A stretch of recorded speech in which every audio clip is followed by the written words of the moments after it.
He was the man everyone wanted to be. And yet, no one really knew him. Sheikh Al Rahman, heir to a legacy of oil, trade and prestige, was the golden son of Dubai's elite. Born into privilege, raised between marble corridors and foreign schools, his life was written like a success story before he ever learned to fail. From the outside, he was immaculate, the kind of man who turned boardrooms silent with a glance.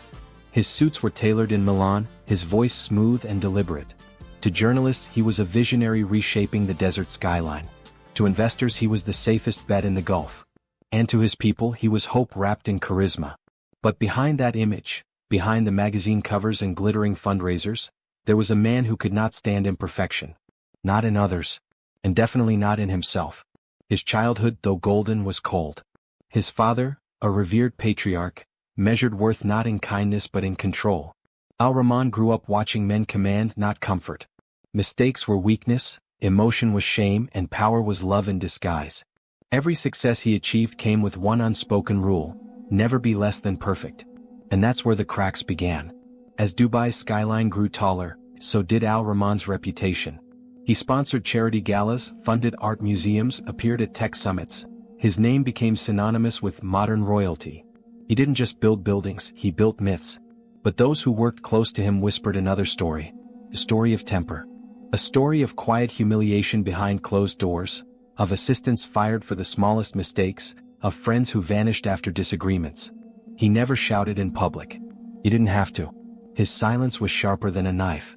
And yet, every night as the city lights glittered against his penthouse windows, he would sit alone, scrolling through headlines, searching his own name, obsessed with how the world saw him. Praise gave him oxygen. Criticism suffocated him. It wasn't ego. It was survival. Because underneath all the power, the sheik carried a quiet terror, the fear of being ordinary. Psychologists would later call it grandiose narcissism, a mind trapped between superiority and shame. But at the time, no one questioned him. No one dared. He was untouchable. Too rich to confront. Too respected to suspect. He had learned to weaponize charm. At meetings, he smiled like a friend. At interviews, he spoke like a poet. At home, he demanded silence. To the city, he was a leader. To himself, he was a man constantly running from the reflection in the mirror, one that whispered he would never be enough. He hid that voice under wealth, under image, under people who adored him because they feared him. But perfection is fragile. And all it takes is one person, one brave, curious soul, to see through the illusion. That person was Leila Hassan. Her story hadn't begun yet. But when it did, it would pierce through the walls of Al-Rahman's empire like sunlight through smoke. And when the mask finally slipped, the world would learn just how dangerous it is to wound a man who built his identity on power. Leila Hassan never wanted to be famous. She wanted to be heard. Born in Cairo, raised between shifting apartments and louder dreams, Leila was the kind of person who noticed things other people overlooked. The tremor in a politician's smile, the hesitation before a lie. Her mother called it a gift. Her editors called it trouble. By 28, she was already building a name in the Middle Eastern investigative circuit. A quiet but relentless reporter whose pen could strip away propaganda like sand from glass. She wrote about migrant workers. About silence in powerful places. And sometimes about what silence cost. Her friends described her as stubborn, idealistic, and painfully brave. She wore her principles like armor, thin but unbreakable. Her apartment was small, her rent late more often than not, but her laptop glowed with unfinished truths. In every story she searched for humanity, even in monsters. Her first encounter with Sheikh Al-Rahman wasn't personal. It was professional. She had been assigned to write a glowing feature on Dubai's visionaries, a glossy piece meant for international investors. Her editor pitched it as a career booster. She smiled politely, took the assignment, and immediately began digging. Because Leila didn't believe in perfection. Not anymore. A few years earlier, she'd written about a government contractor who built luxury housing on the graves of laborers. The article went viral, but the aftermath scarred her. Threats, blacklisting, one night where she found her car windows smashed with a note that read, "Know your place." Since then she had learned that truth had teeth. And sometimes it bit back. So when she saw Al-Rahman's empire described as flawless, something in her tightened. Nobody was flawless. Not men. Not systems. And especially not billionaires who smiled too easily for cameras. The first time she met him was at a charity dinner in Dubai Marina. Chandeliers like starlight, tables draped in white silk. Al-Rahman entered late, surrounded by an entourage, his presence so calculated it felt rehearsed. He moved with the confidence of someone who believed the room existed for him. Leila watched him. Not with admiration but curiosity. When he spoke, the crowd leaned in. His voice was low, deliberate, a melody of control. Every phrase dripped with charm, every pause designed to make people crave his next word. But Leila noticed something else. His eyes didn't match his smile. They were cold, calculating, almost clinical. Like a surgeon dissecting his audience. Later that night, when he approached her table, she felt that same precision aimed at her. "Miss Hassan," he said, remembering her name without ever asking for it. "I've read your work. You see the world differently." Compliment or warning, she couldn't tell. Over the next few weeks, their paths crossed again. A press conference here. A private interview there. Each time he became more familiar, more gracious. He'd offer her tea, mention her articles, flatter her intellect. He was testing her. And she knew it. But curiosity, that old, dangerous companion, whispered that maybe there was more to him than the mask. Maybe the perfect man everyone worshipped was simply misunderstood. And so she stayed close. Close enough to listen. Close enough to see the cracks. She noticed inconsistencies, charities that didn't list donors, construction projects that vanished on paper. And then there were the rumors, whispered stories about women who'd worked for him, who left Dubai suddenly, who deleted their accounts afterward. Nothing concrete. Nothing safe to print. But enough to make her gut twist. Her best friend, Noor, warned her to drop it. "You don't play chess with kings, Leila. You become a pawn." Leila only smiled. "Then I'll learn how to checkmate one." The closer she got, the more the world around her began to shift. Her editor stopped answering calls. Her apartment felt watched. Emails disappeared. And yet, Al-Rahman grew friendlier, a warm tone masking the subtle threat of omnipresence. There was one night, a rooftop dinner, city lights stretching like molten gold, where he leaned across the table and said almost casually, "You look for truth in places that prefer illusion. That's dangerous work." Leila met his gaze, her pulse steady. "So is building illusions on other people's silence." He smiled. That same perfect smile. But something in his eyes flickered, a warning or perhaps respect. That was the moment she realized. He knew she was digging. And he wasn't afraid. He was curious how far she'd go. Her final notes, recovered later from her phone, would describe that feeling, the thin edge between fascination and fear. She wrote, "He's like the city itself, beautiful, blinding, and built to hide the shadows beneath." She didn't know it then, but that line would become the last she ever published. The night Leila Hassan disappeared, the rain came down harder than it had in weeks. Dubai's streets, usually glittering under neon light, were blurred into reflection, towers bending in puddles, cars slicing through silver sheets of water. It was a Friday, the 14th of May 2024. A night meant for rest. But for Leila, rest had become a foreign concept. Her last known message, sent at 11:47 p.m. read, "Meeting him. If I don't text after, call Noor." No one ever received the follow-up. In her apartment, the lights were still on, a half-drunk cup of coffee cooling beside her laptop. The cursor blinked at the end of a sentence. "He hides in plain sight. Power always does." Outside, thunder crawled over the city, slow and distant, the kind of storm that feels like a warning. Leila had spent the last week piecing together her final report. She had traced financial discrepancies, off-the-record accounts from staff, and one audio clip from a former housemaid who had whispered, "He has a temper, not for everyone, only for those who see him clearly." It wasn't enough for publication. But it was enough for confrontation. At 10:30 p.m., CCTV from her apartment building showed Leila stepping into the lobby, black coat, phone in hand, umbrella tucked under her arm. She looked composed. Determined. The concierge waved her goodbye. It was the last time anyone saw her alive. The footage after that, from a nearby parking garage, caught only a glimpse of her car headlights disappearing into the rain. According to her GPS data later retrieved by investigators, she drove toward the outskirts of the city, a private estate near Al-Qudra. The property belonged to none other than Sheikh Al-Rahman. When questioned later, his legal team claimed she had been invited for an exclusive interview, something informal to clarify misinformation. A courtesy meeting, they called it. But Leila didn't bring her recorder. She brought only her phone. And a truth she couldn't unsee. The rain grew heavier as she turned onto the desert road.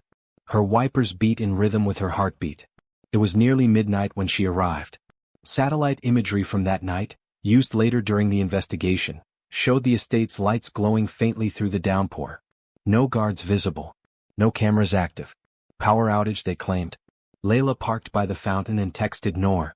"I'll call when I'm out. If I don't, it's him." Those words would become a headline months later. Inside, witnesses from the staff quarters would later describe hearing raised voices and a sound like breaking glass. But none dared to intervene. In Dubai's golden circles, curiosity could cost your visa or your life. One staff member, speaking anonymously, recalled seeing the sheik's silhouette through a curtain, tall, unmoving, his back turned toward a smaller figure. The conversation grew tense. Then silent. Moments later, a car engine roared. Only one left the property that night. By morning, her car was found abandoned on a service road near the dunes. Doors locked, keys inside, phone gone. Rainwater had washed away most of the prints. But inside, on the passenger seat, lay her press badge, cracked down the middle. A symbol. A warning. Maybe both. Noor filed the missing person report at 8:12 a.m. The police didn't act immediately, not against someone like Al-Rahman. For 48 hours, her disappearance was treated as voluntary. A journalist, burned out, maybe gone abroad for a break. It wasn't until international media picked up the story that the pressure began to build. By then it was too late. Forensic teams later found traces of Leila's DNA in a drainage pit behind Al-Rahman's villa, mixed with detergent and sand. Her watch was discovered a mile away, its glass shattered. No body. No final image. Just fragments. The narrative was neat, polished, no conclusive evidence. But in every silence there was noise. Whispers began spreading online that she had discovered something humiliating. Something personal. Something that could turn a sheik into a spectacle. A source close to the investigation hinted at her final note, deleted but recovered. "He's not who he pretends to be.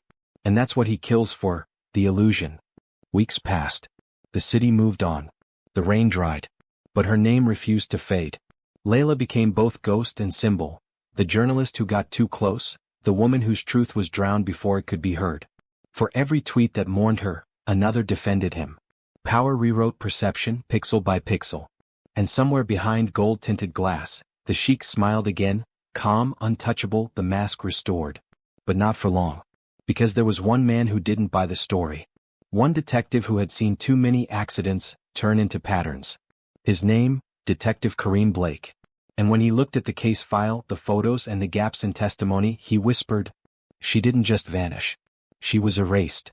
Truth has a way of resurfacing, especially when it's buried in sand. Detective Kareem Blake wasn't supposed to take the case. It wasn't in his jurisdiction, or his best interest. But when the file landed on his desk, slipped under the door by someone who didn't want to be seen, he couldn't ignore it. The name Leila Hassan was scrawled across the top. A journalist. Missing for 2 weeks. Declared presumed runaway. But the deeper he read, the less sense that narrative made. Blake had seen cover-ups before. He'd worked in Dubai for almost 15 years. A foreigner with African roots, his skin a reminder that he didn't belong to the old money or new power. But that gave him something valuable, perspective. He'd built his career on reading silences, on hearing what people didn't say. And in this case there was too much silence. The official report said Leila's car was found on an empty road, no sign of struggle, no witness accounts. Case closed. But Blake noticed inconsistencies right away. The location logs on her phone, recovered from cell tower triangulation, didn't match the time the sheik's security team claimed she'd left his estate. In fact, her device had gone dark 37 minutes after she was supposedly driven home safely. 37 minutes. Enough time for a life to end. The first thing he did was visit Leila's apartment. Everything was clean, almost too clean. Her laptop had been factory reset. Her notebooks, gone. Only a small flash drive remained, hidden inside a lipstick case in her drawer. Encrypted. He sent it to digital forensics, but he already knew what it meant. Leila had been scared. She'd prepared for something like this. On her wall hung a corkboard filled with photos, lines of string connecting faces of businessmen, government ministers, and one face repeated 3 times, Sheikh Al-Rahman. The same man whose charity foundation was plastered on billboards across the city with slogans like, "For the future. For the people." To most he was a hero. To Leila he was something else entirely. Blake drove to the Sheik's estate that night. The air was heavy with the scent of wet sand and jasmine. 2 guards stood by the gate, their posture rigid, eyes hidden behind black shades despite the hour. Appointment? one asked. Blake flashed his badge. Just a few questions. Their smirk said it all. He's untouchable, detective. You're not. He was turned away, of course. But he'd expected that. That's how men like Al Rahman worked. Behind walls, through silence, beneath layers of power and public worship. So Blake went for the cracks instead. He started with the staff. The drivers, the gardeners, the ones who saw everything but were trained to say nothing. One driver, a middle-aged Pakistani named Farid, broke first. His eyes darted like prey as he spoke, his voice trembling. I saw her car that night. The journalist. It was parked near the back gate. But when I came back later, it was gone. Did you see her? Blake asked. Farid shook his head. No. But I saw him. The sheik. His clothes, they were wet. His hands too. He told me to clean the back drive before morning.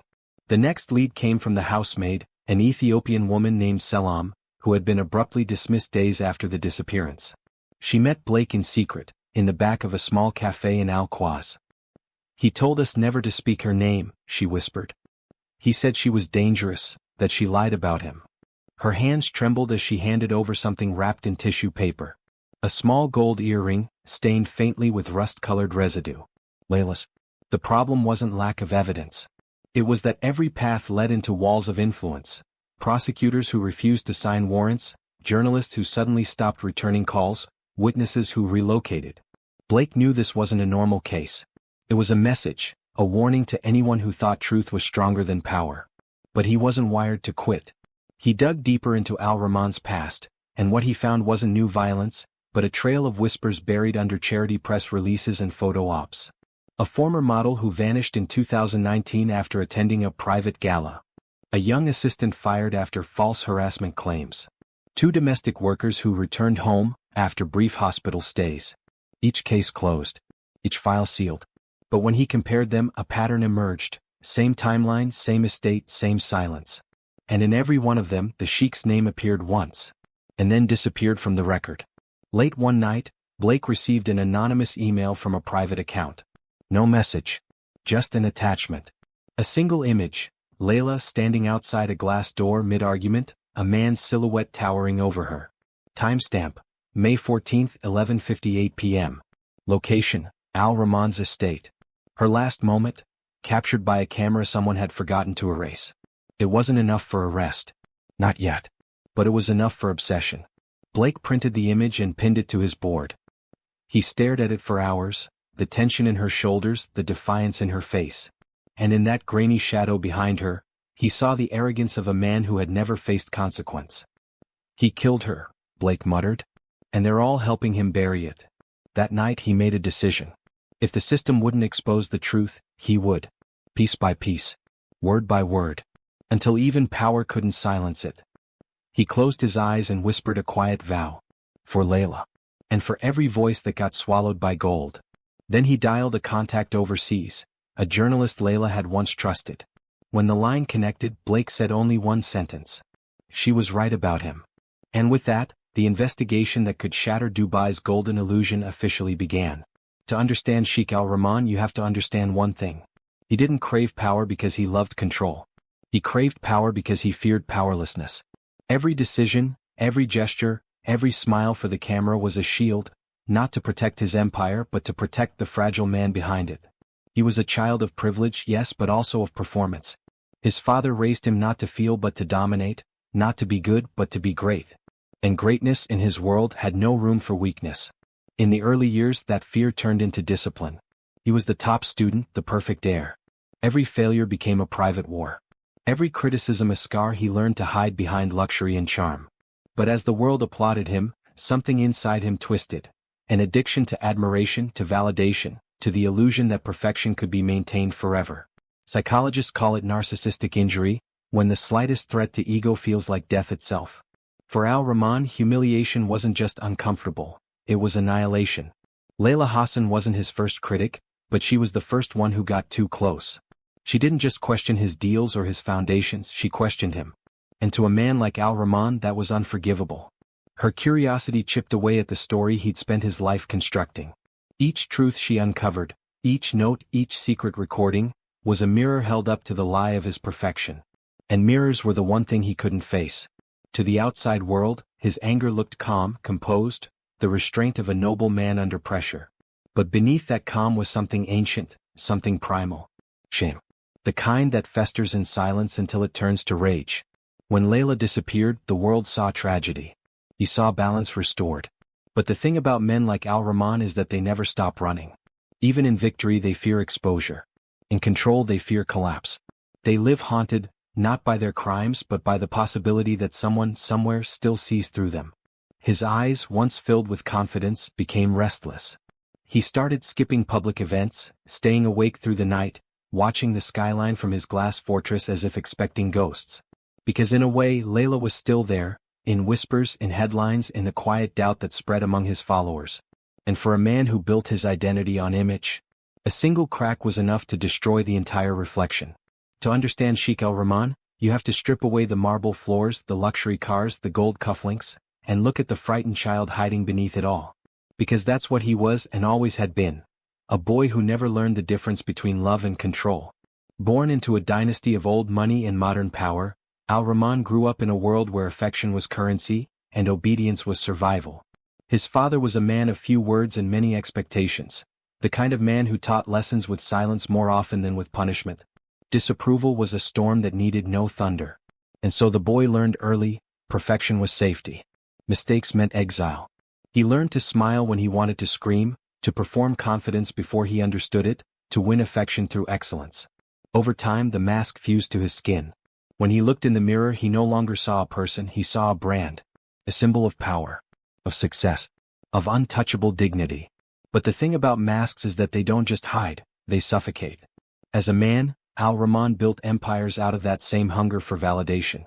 Every skyscraper bearing his name, every gala, every headline praising his visionary leadership. It wasn't ego, it was armor. He wasn't trying to impress the world.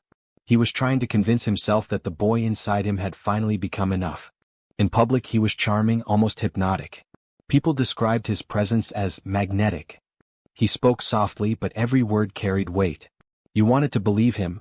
That's how manipulation works when it's refined. Behind closed doors though, the mask would slip.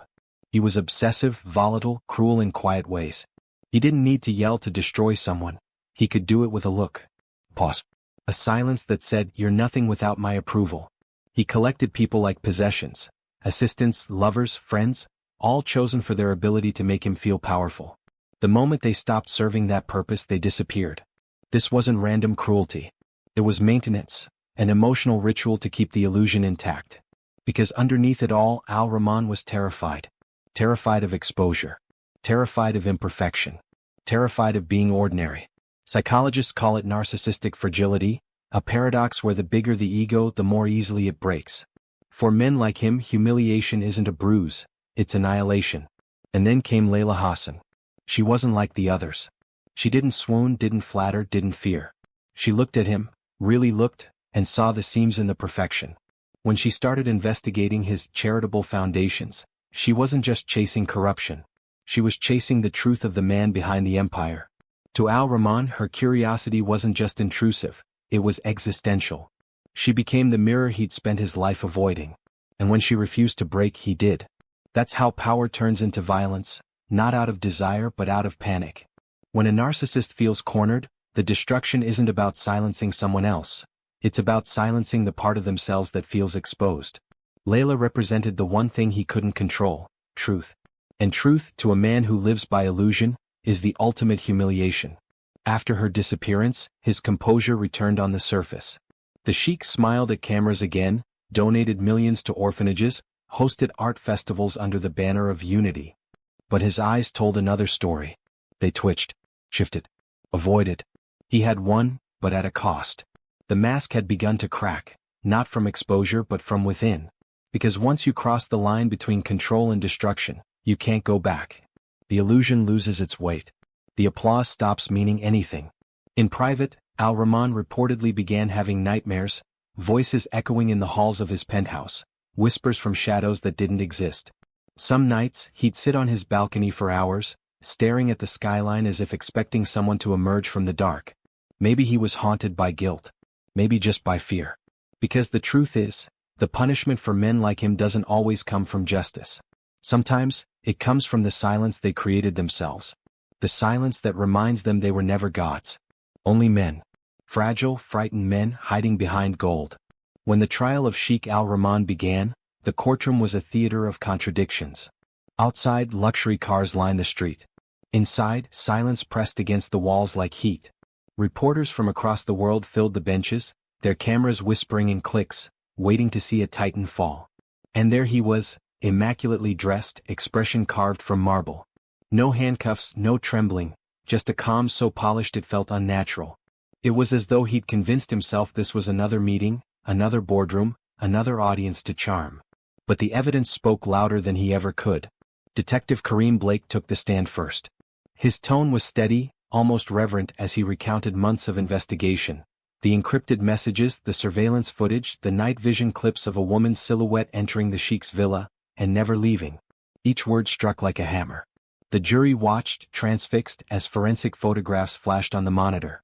A single earring found in a drain. Fibers from Leila's scarf caught in the lining of a leather seat. A shattered phone recovered from the desert road. The defense tried to cast doubt, claiming evidence had been planted, that Leila was unstable, that she had connections. But every lie seemed to tighten the rope around him. Then came the testimony that broke the room's composure. A former housemaid, face veiled for protection, described how she'd once seen the Sheikh explode in fury when a glass was placed an inch too far to the left. He smiled as he shouted, she whispered. Like it made him happy. Gasps rippled through the gallery. For the first time al-Rahman's composure faltered. His jaw clenched, a flicker of rage flashing in his eyes, gone as quickly as it came. But Detective Blake saw it. Everyone did. It was the man behind the mask finally surfacing. As the days passed, the trial became less about murder and more about exposure. The prosecution painted a portrait of ego unchecked. A man who believed money could rewrite truth. They presented bank transfers to silence witnesses, a deleted security feed recovered from a private cloud, and voice messages where his tone shifted from charm to menace. Leila's parents sat through every second. Her mother never cried in public. She simply held her husband's hand, staring straight ahead. Her presence alone was an accusation no lawyer could deflect. When the verdict day arrived, the courtroom buzzed with anticipation. Al-Rahman still looked immaculate, dark suit, silver cufflinks, that same steady gaze. But his eyes had changed. They no longer searched for cameras. They searched for exits. The foreman rose. The words fell like stones. Guilty. On all counts. A sound escaped the room, not cheers, not applause, but the collective exhale of a city that had held its breath for too long. The Sheikh didn't move. Only his fingers twitched once against the table as if gripping invisible control. Reporters flooded the steps outside, narrating history in real time. Justice for Leila Hassan, the headlines read. But justice never feels clean. It feels hollow, heavy, late. As officers led al-Rahman away, Detective Blake watched from the back row. The detective didn't smile, he never did. Because he knew men like al-Rahman don't vanish when the cell door shuts. Their shadows linger in boardrooms, foundations, and families who still defend their name. Still, for the first time, the mask had cracked in full view of the world. And for Leila, for every woman silenced by power, that single fracture was everything. When the gavel dropped and the courtroom emptied, silence followed like an echo no one could escape. The story of Sheikh al-Rahman wasn't just another headline. It was a wound that ran through the heart of a city built on image, pride, and illusion. Dubai's skyline looked the same. The gold towers still glistened under the sun, luxury cars still purred through the streets, but something in the air had shifted, like the city itself had exhaled in disbelief. Leila Hassan's face was everywhere. Murals, candles, hashtags. People who never knew her spoke her name like a prayer. She became a symbol not just of tragedy but of resistance. A reminder that power, no matter how absolute, could still be broken. Her family, though, didn't see a symbol. They saw her empty room. The unread messages on her phone. The dreams she'd spoken about, a documentary she'd never finish, a life she'd never live. Detective Kareem Blake stood at her memorial, the desert wind brushing against the framed photo of her smile.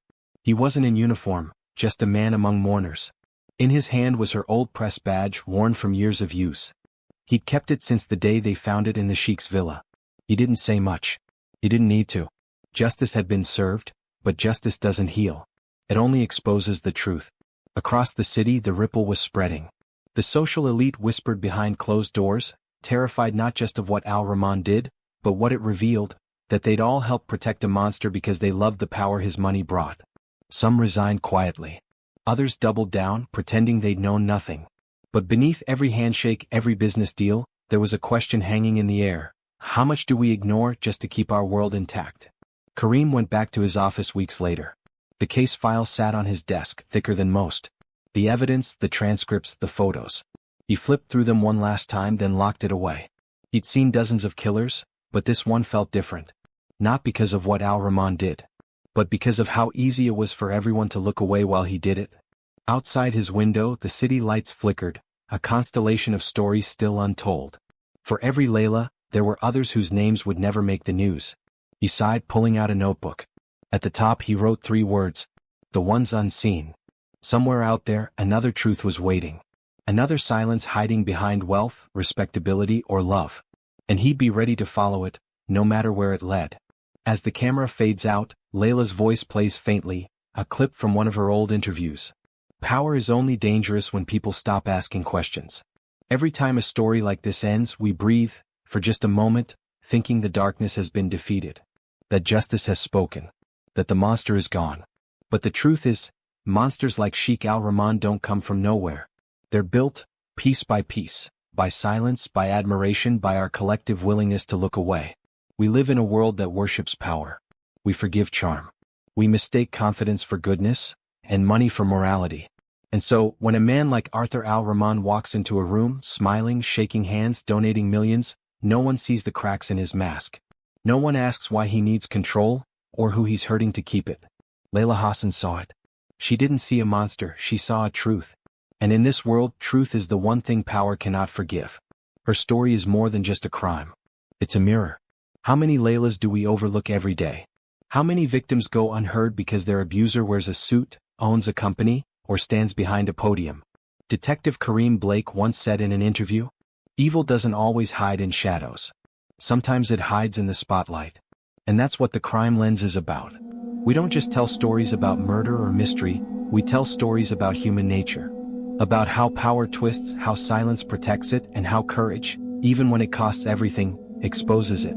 If you've watched this far, you've seen the truth behind the headlines. You've seen what lies beneath the glamour, the pain, the manipulation, the broken lives left behind. And maybe now you'll notice the small things. The friend who's too quiet. The neighbor who's afraid to speak. The stories that vanish too quickly from your feed. Because awareness isn't just knowledge. It's responsibility. Leila's voice once said, "The powerful fear silence breaking." She was right. And maybe that's where justice truly begins, not in a courtroom but in a conversation. In daring to ask why when the world tells you not to. In seeing what others refuse to see. So, if this story moved you, if it made you feel something, don't just scroll away. Subscribe. Turn on notifications. And stay with us here at the Crime Lens, where we look beyond the headlines and into the minds that shape them. Because sometimes the most dangerous crimes aren't the ones we watch unfold. They're the ones happening right now, in the places we refuse to look. For Leila. For every voice that was silenced. Subscribe to the Crime Lens. Truth deserves a witness.